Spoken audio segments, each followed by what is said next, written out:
This is why the Bermuda Triangle is less dangerous or isn't dangerous at all compared to other parts of the ocean.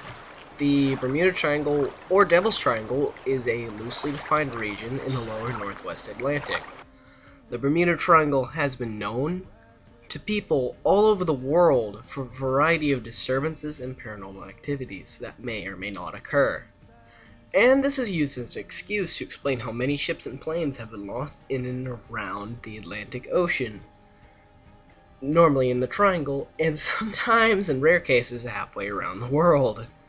Very rare cases. To top off just how loosely defined the Bermuda Triangle really is, the size and vertices of this part of the ocean is often changed from writer to writer.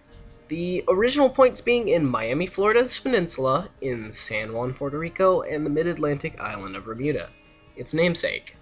And the American Navy doesn't recognize the triangle to even exist. That's a fun fact for you. Time to get technical though. It doesn't exist, with the size and vertices also being rather hazy due to the inconsistencies in how it is described. That changes even the amount of ships lost in the area depending on who's writing.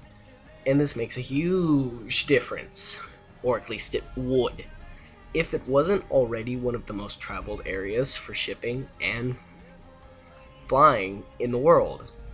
And just like many things, if there are more ships traveling through an area, there are bound to be more accidents. Same goes with planes. So knowing already that this area is accident prone, and differing in size depending on the writer, what could hurt Bermuda's chance to be truly dangerous compared to other parts of the ocean? Its own name and size was created by Vincent Gaddis, an author of the all-fiction magazine Argosy, or at least a mostly fiction magazine, depending on the year of the issue. But I know what you want.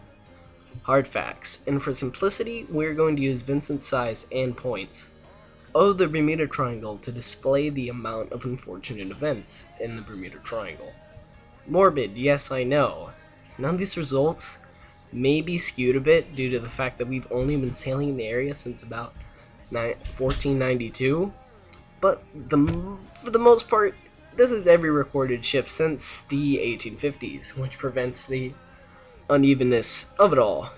And as you can easily tell, there are far less sunken ships found in this region than even in the shallow waters right next to it of the Caribbean. Personally, while throwing the fiction aside here, if there is anything out of the norm of the Bermuda Triangle, it is the same for all open waters. So much plain, open space is a wonderful canvas for the mind to play with, along with the fact that easily 70% of the triangle is open waters, coupled with being traveled quite frequently. There are again bound to be more stories, more hallucinations. However, the Bermuda Triangle does at least have one true anomaly. It is one of the few places on Earth where your compass faces towards true north instead of magnetic north. Now, if you're an old sailor in the late 1800s and downward, trying to accurately fare this part of the ocean may be a pretty large nuisance.